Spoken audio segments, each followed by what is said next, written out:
Hello friends, आज मैं आपके साथ शेयर करूंगी मटन हलीम बनाने की बहुत ही आसान रेसिपी।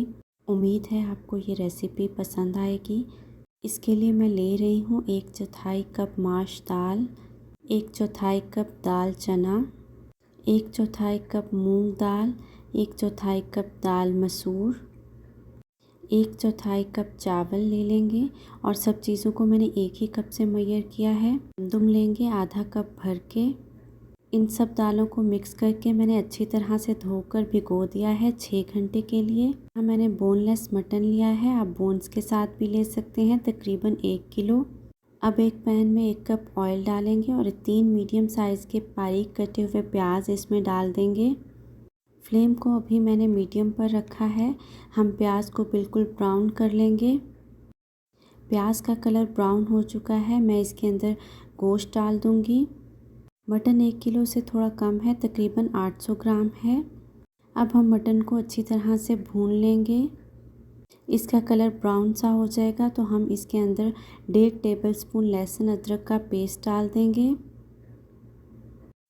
अब हम इसको मिक्स कर लेंगे और लहसुन अदरक के पेस्ट के साथ भी हम इसको मज़ीद भूनेंगे। अब इसमें 1 टेबलस्पून भर के नमक, 2 टेबलस्पून भर के लाल मिर्च और हाफ़ टेबल स्पून हल्दी डाल देंगे। इन सब चीज़ों के साथ हम इसको भूनना कंटिन्यू रखेंगे। गोश्त को हमने इसी स्टेज पर अच्छी तरह से भून लेना है, बाद में हम इसे नहीं भून पाएंगे। यहाँ मेरे पास कुछ मसाले हैं। 2 तेज़पात, 1 टेबल स्पून काली मिर्च, 1 बादियान का फूल, 1 बड़ी इलायची, टेबल स्पून लौंग, 4 छोटी इलायची, 1 टुकड़ा जायफल और जावित्री का। इसे हम ब्लेंडर जार में डालेंगे और इन सब चीज़ों को अच्छी तरह से ग्राइंड कर लेंगे। मैंने इन सब चीज़ों को ग्राइंड कर लिया है। अब हम मटन को चेक करते हैं। इसके अंदर मैं 1 टेबल स्पून ज़ीरा पाउडर डालूँगी, 2 टेबल स्पून सूखा धनिया पाउडर डालूँगी। सब चीज़ों को अच्छे से मिक्स कर लेंगे।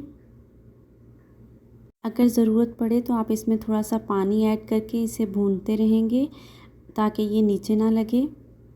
अब जो मसाले हमने पीस के रखे थे वो हम इसके अंदर डाल देंगे। इनके साथ इसकी खुशबू बहुत ही ज़बरदस्त आएगी। इसको अच्छी तरह से मिक्स करके भूनते जाएंगे। 1 कप दही को मैंने अच्छी तरह से फेंट लिया है। अब हम इसमें डालेंगे और इसको दही के साथ अच्छी तरह से पकाएंगे जब तक कि दही का पानी खुश्क हो जाए। मैंने इसको अच्छी तरह से पका लिया है। इसके ऊपर जो ऑयल आ गया है इसे हम एक चम्मच के साथ निकाल लेंगे और इसे हम बाद में इस्तेमाल करेंगे। अब गोश्त के अंदर हम तकरीबन 1 लीटर पानी डाल देंगे। फ्लेम को अभी मैंने मीडियम पे रखा हुआ है। जब इस पानी में बॉयल आ जाएगा तो हम फ्लेम को बिल्कुल लो कर देंगे और गोश्त को पकने देंगे। और बर्तन के अंदर मैंने दालें डाल दी हैं जो हमने भिगो के रखी थी। ये अच्छी तरह से सॉफ़्ट हो चुकी हैं। अब इन दालों के अंदर हम तकरीबन 2.5 लीटर तक पानी डाल देंगे। पानी के साथ ही हम इसके अंदर 1 टेबल स्पून नमक भर के डाल देंगे। मिक्स करेंगे और बॉयल होने के बाद फ्लेम को बिल्कुल लो कर देंगे और 1 घंटे के लिए छोड़ देंगे।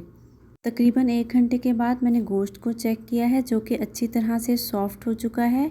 मैं आपको दिखाती हूँ, आपका गोश्त भी बिल्कुल इसी तरह से सॉफ़्ट होना चाहिए। अब मैं यहाँ से गोश्त के टुकड़े निकाल रही हूँ जिसे हम अच्छी तरह से रेशा कर लेंगे और बकिया जो बचा हुआ शोरबा है उसे हम इस्तेमाल करेंगे बाद में। इस तरह डंडे की मदद से मैंने इसको बारीक बारीक रेशा कर लिया है। ये देखें, ये कितना ज़बरदस्त रेशा हो गया है।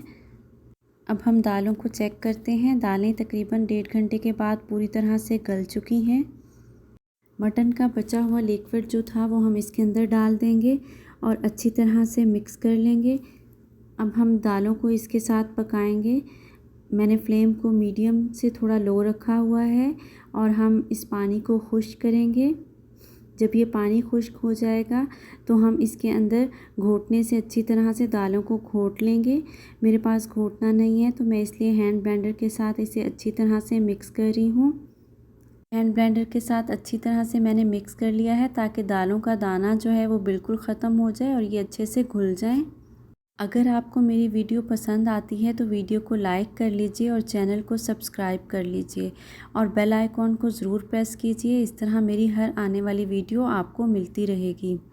गोश्त जो हमने रेशा करके रखा था वो हम इसमें डाल देंगे।